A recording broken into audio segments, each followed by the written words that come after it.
everyone, my name is Thủy and today we will talk, analyze and even evaluate the PR campaign. I will talk about this particular brand, the brand that all women know of and the brand that silently support to our beauty, and it's a Pantene.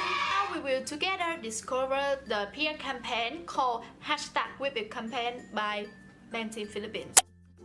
So in 2013, the brand decided to kick off the campaign called #WhipIt campaign in Philippines to support the feminism. And specifically, the campaign is about the brand showing that there is a double standard that the woman had to face in their daily life, and it's not fair at all. And by coming here, you may ask that why the shampoo brand decided to choose the feminism or double standard as the big idea for the PR campaign. So let's trace back to the time when there's an interview and the marketing manager of Pantene shared that the brand aware that they are lack of emotional bonding with their customer. Before the campaign, the brand is always know that make the woman shine literally, because their image is always the woman with the shiny, strong and flowy hair. But now they ask themselves, what is holding the woman from shining figuratively, because they want to keep the synergy with the brand's image. And obviously that they found out Filipinas have to face the double standard in their daily life, in the workplace. So in #WhipIt campaign, the brand did not focus on the shy woman, but their inner power. I still see in your eyes that you have a question, and let me guess. So your question is, why workplace? Why not anywhere else? But am I right? Okay, so the marketing manager also shared that they choose the workplace because even though that the Philippines ranked it in 9th place for gender equality promotion, and they also call women to join the workforce, there is still gender bias in the working environment, and therefore the brand believes that is the biggest concern for the woman from shining. However, they have a very surprising statistic, like 70% of men think that the woman's personality had to be downplayed to fit in, or 63% of men think that they are better boss for than women in the business context. Gee, I don't know about you, but if I were a PR practitioner and I holding that statistic, I will run the PR campaign based on that statistic right away. First one is the video clip to kick off the campaign. The brand produced the TVC and aired on the television, and which created a huge impact among their audience. Specifically, that the video is about showing the contrast, which is the double standard between a man and a woman. So, for example, the man and woman is in a high-ranking position in the job. The man is seen as the boss, but the woman is seen as posse. The public talk, the man is seen as persuasive, but for the woman is a pushing. The video using words to visualize the double standard in the workplace that the woman have to face. People or even women that they facing the double standard, but they didn't aware about it, and they just accept it as true. But when they see that video, snap, they can relate to their situation right away, and this will create the sympathy between the brand and their audience.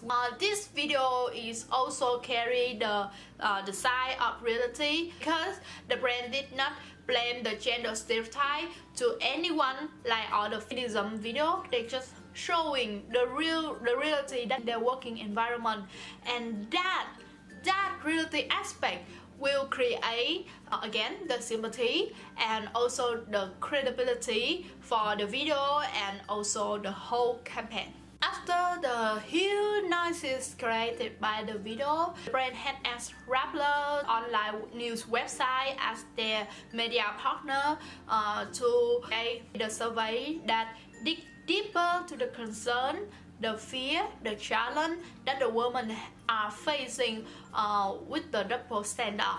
And this survey is also the gateway for the women to register the seat for the forum that is hosted by the brand later.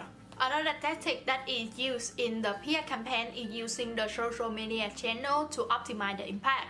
So in this particular PR campaign, Pantene have a great communication channel with a regular their media partner. Since the technology is developed, the internet is developed, people is shifting from the traditional newspaper to the online new website. Having a partner as a new website will help the brand to get closer to the audience. That is what happened in the hashtag with campaign.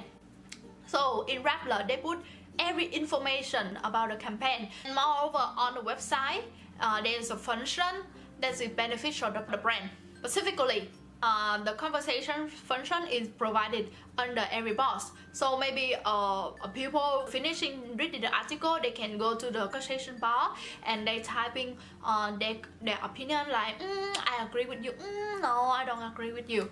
And more people will come seeing that comments and they will join the conversation, and those conversation will create the public sphere for the audience. The brand also using the KOL tactic to influence the public opinion.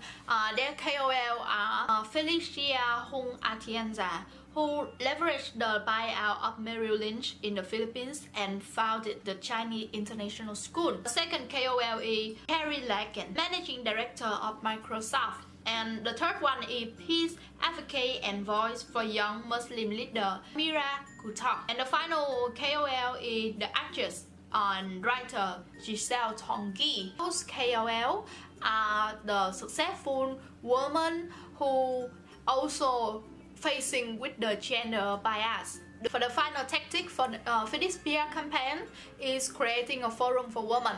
Brand did not think showing that they know about gender stereotype is enough. They want to help women to overcome the issue. Therefore, they create a forum where the women can come. The events were hosted weekly, and the main focus of the event is all about women, like their values, their beliefs, their issues, and how to move forward. It can be denied that Pantene did a pretty good job in their hashtag with it campaign, but saying it's good is not enough. So let's bring some statistics, shall we? The video clip of the campaign went viral. The Facebook COO Sheryl Sandberg shared the video to her personal Facebook. On the Twitter, public figures and organizations tweeted about the video. Celestine Thorson, Paraniti Chopra, UK magazine, UN Woman. Now I will move to the social media mention. Day Rappler released the result of the survey has 5 online mentions. In the forum hosted, the hashtag with it because number 1 on Twitter in Philippines and number 3 global Twitter. Let me remind you that success of the campaigns is beyond the portal. But first, let's talk about the earned media in this country. The new website that mentioned about the campaign can be News, Manila Times, Manila Standard, and so on. Outside the country, the campaign was mentioned on BuzzFeed, on Business Insider, Times. We cannot forget about the awards. In the Singapore Kidlat Award, the campaign win in 3 categories for the integrated marketing, DIWA design, and finally DIWA promote and activation. I really love this campaign. That the Pantene did a very good job for choosing the video as a noisemaker, because despite the fact that the internet is growing in the Philippines, the television is still a dominant channel in this country. With the partnership with the Rappler, the article about women's rights, feminism, even about the campaign will repeatedly appears on the news. This is what we call agenda setting. The theory say that if a thing appear on the news repeatedly, the people will start think that, oh, this thing is important. And the same thing happen in the campaigns when the brand want their audience to transfer from yeah, gender stereotype to, oh my god, gender stereotype, by throwing a lot of news about feminism, about women's rights to their face. And when the brand has successfully showed how important the gender equality is, moves to another step, which is creating the public sphere for the audience.